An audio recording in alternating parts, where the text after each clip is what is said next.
Disorders of digestive system is our next topic. The inflammation of the intestinal tract is the most common ailment due to bacterial or viral infection. The infection are caused by the parasites of the intestine like tapeworm, roundworm, threadworm, hookworm, pinworm. So basically, due to bacterial or viral infections, we can have inflammation in our alimentary tract, which can cause various digestive disorders. One of the most common digestive disorder which is encountered is jaundice. Jaundice, which in Hindi is also known as pilia. In this, the liver is affected, and skin and eyes turn yellow due to the deposit of bile pigment. So in this disease, the liver is the main organ which is affected, and the bile pigments, that is bilirubin and biliverdin, starts getting deposited under skin, due to which our skin and eyes turn yellow, and that's why the name pilia comes. Pilia means yellow. Vomiting, it is the ejection of stomach content through the mouth. This reflex action is controlled by the vomit center in the medulla. A feeling of nausea precedes vomiting. Vomiting is that process through which the content of the stomach or the food or whatever substance that is present in stomach comes out through mouth. And this is a reflex action which is controlled by the vomit center in medulla, and in most cases a feeling of nausea first occurs and then vomiting happens. Constipation. In constipation, the feces are retained the colon as the sorry In constipation, the feces are retained within the colon as the bowel movement occurs irregularly. Constipation is one of the most common disease, or we can say problem, faced by the general public or general population. It is due to eating habits. In this case, the feces are retained within the colon and the bowel movements are irregular. Indigestion, in this condition, the food is not properly digested, leading to a feeling of fullness. The cause of indigestion can be due to inadequate enzyme secretion. So if you don't have proper amount of enzyme, the food might not get digested and it will remain inside the stomach, and a feeling of fullness will be there. Sometimes anxiety or food poisoning, overeating and eating extra spicy food can also cause indigestion. Then we come to our next topic, that is PEM. PEM stands for protein energy malnutrition. Dietary deficiencies of protein and total food calories are widespread in many underdeveloped countries like South and Southeast Asia, South America, West and Central Africa. Protein energy malnutrition may affect large section of population during drought, famine and political turmoil. This happened in Bangladesh during the Liberation War and in Ethiopia during the severe drought in the mid-80s. PEM affects infant and children to produce marasmus and kwashiorkor.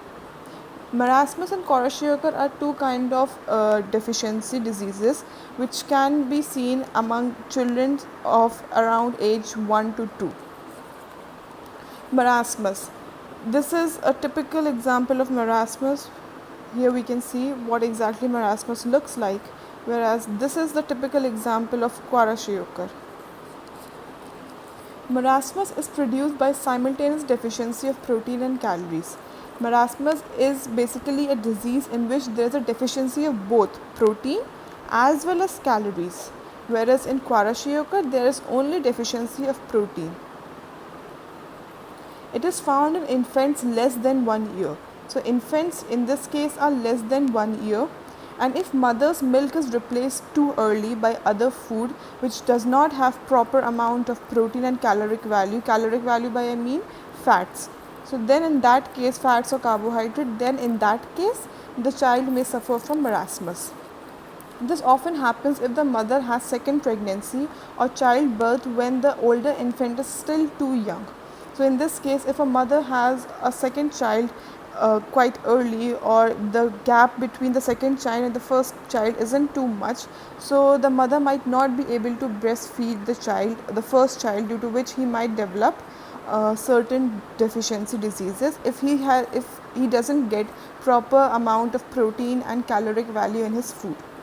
This often happens if the in marasmus, protein deficiency impairs growth and replacement of tissue protein. The very first symptom that is seen is that impairment of growth. The replacement of tissue protein isn't happening properly. Extreme emaciation of the body. Emaciation means extreme weakness in the body. Thinning of the limbs, and the skin becomes dry, thin and wrinkled. We can see that the limbs here are quite thin and the skin becomes wrinkled and the child is quite deficient. The child in this case is quite weak. Growth rate and body weight decline considerably. Even growth and development of brain and mental faculties are impaired. So the child may also suffer from various mental illnesses or mental development. Kwashiorkor is produced by protein deficiency unaccompanied by calorie deficiency. So there isn't any kind of calorie deficiency. The child gets enough fat or carbohydrate, but the child isn't getting protein. It results from the replacement of mother's milk by a high calorie, low protein diet. So if the diet of a child, if the mother's milk is replaced by a diet in which the amount of protein is low, whereas the amount of calories are high, or calorie or carbohydrate is high, in that case the child may develop kwashiorkor. It results from the replacement of mother's milk by a high calorie, low protein diet in a child more than 1 year in age. This occurs in children where the age is more than 1 year. Like marasmus, kwashiorkor shows wasting of muscles. Wasting of muscles means degradation of muscle, thinning of limbs, failure of growth and brain development. But unlike marasmus, some fat is still left under the skin. In marasmus, the child loses all kind of fats that is present in its body, but here the fat is still present in kwashiorkor. Extensive edema basically means extensive fluid retention in body. So that body swells, swelling of body parts are seen.